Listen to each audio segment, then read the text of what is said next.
Ever get that feeling, when you're having conversation and like facts are flying, and no matter how well you argue your point, like the other person just won't budge. You're Yeah. not alone, Yeah. right? Like we asked for your burning questions from you guys, and this one came up constantly.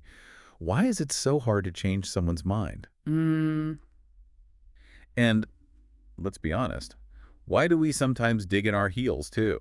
You know? Yeah, you're right. It's a universal experience, and it turns out there's some pretty fascinating neuroscience behind it. We're not just being stubborn though, of course. That plays a role. Our brains are literally wired to resist changing our minds. Okay, I'm intrigued. So it's deeper than just wanting to be right. Much deeper, yeah. Think about it this way. Your brain, especially as it evolved, is all about efficiency. Imagine if you reevaluated every single belief, every assumption, every day. You'd be mentally exhausted before breakfast. Right. So our brains have developed these fascinating shortcuts. Cognitive energy saving mode. I like it. Yeah, But couldn't that backfire? absolutely. While this efficiency was great for, say, remembering which berries were poisonous in the wild, it also means we tend to stick to the familiar, even when presented with new information. So even if there's a potentially better way of doing things, a new fact, our brain is hesitant to reroute. It's sticking with the known path. Exactly. And we see this play out in all sorts of ways. Our brains love taking the easy route, even in our modern world. Think about decision fatigue, right? The more decisions we make, even small ones, the more likely we are to stick with what's familiar, even if it's not the best choice. But it's not just about laziness or even efficiency. There's more. Oh, yeah. Our brains are incredibly complex. We're talking about neuroplasticity, the amazing ability of the brain to adapt and change. Right, like learning new things or picking up a new skill. Our brains are always making new connections, right? Exactly. But think of it this way. Rewiring those neural pathways, making big changes. It's like a massive home renovation project for your brain. It takes effort, energy, and frankly, it can be uncomfortable. So while I could redo my entire house, I'm much more likely to just rearrange the furniture I've already got. Precisely. And this tendency has a big impact on how we process information and especially how resistant we are to changing our minds. So we've got this brain that's, a little hesitant to renovate, but trying to be efficient. But like, where do our strongly held beliefs fit into all of this? That's where it gets even more fascinating. Our beliefs aren't just these like isolated bits of information, they're interconnected and more importantly, they're tied to our sense of self. Okay, so it's not just, I believe this is true. It's more like this belief is part of who I am. Exactly. Think about the beliefs you hold dear, your values, political views, even your taste in music. They contribute to your identity. So challenging someone's beliefs isn't just about facts. It's potentially questioning a part of their identity. No wonder it gets sticky. It's a huge factor. And remember, our brains crave stability. There's emotional safety in a consistent self-image. When a core belief is challenged, it can feel like a personal attack, even if it's not intended that way. Yeah, I'm starting to see why some debates get so heated so quickly. It's not just about being right or wrong. It's about protecting who you are. It's a fundamental part of the human experience, Mhm. but even with this natural resistance to change, it's not impossible. We can actually use this knowledge to have more productive conversations. Okay, because I was starting to get a little pessimistic. Like, are we all destined to be stuck in our own echo chambers forever? So how do we move forward? How do we actually have these conversations and maybe, just maybe, open our minds a little? The first step is deceptively simple.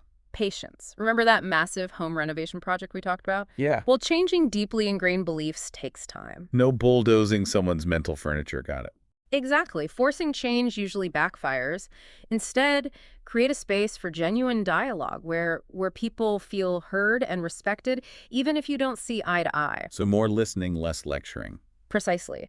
And instead of launching into a point-by-point rebuttal, try asking open-ended questions. Encourage the other person to reflect on their own beliefs, maybe even play devil's advocate with themselves. I like that. It takes the pressure off being right and allows for genuine exploration. And because our brains prefer those smaller steps, encourage gradual shifts in thinking. Drastic overnight transformations are rare. It's about chipping away at old beliefs slowly, replacing them with new information and perspectives over time. It's like building a new path brick by brick instead of trying to reroute the whole forest at once. A perfect analogy.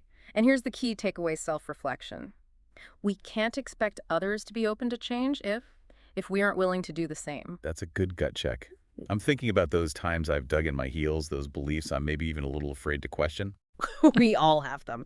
But recognizing those moments, those areas where we're resistant to change, that's the first step toward growth.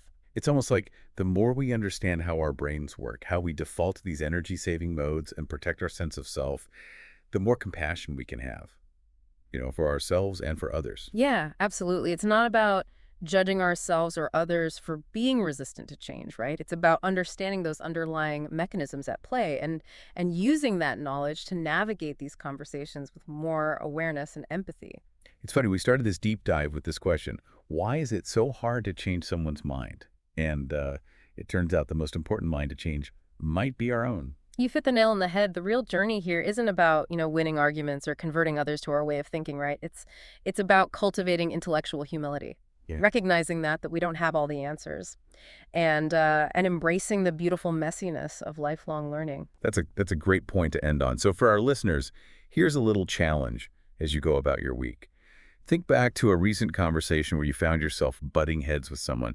Maybe it was about something small, or maybe it was something, deeply held. As you recall that conversation, see if you can spot any of the patterns we've talked about today. Were you clinging to your viewpoint, filtering out information that contradicted your beliefs? Were you unknowingly anchored to the first thing you heard, even if it wasn't the whole picture? And most importantly, how can you take this newfound understanding of the brain's resistance to change and apply it to future conversations?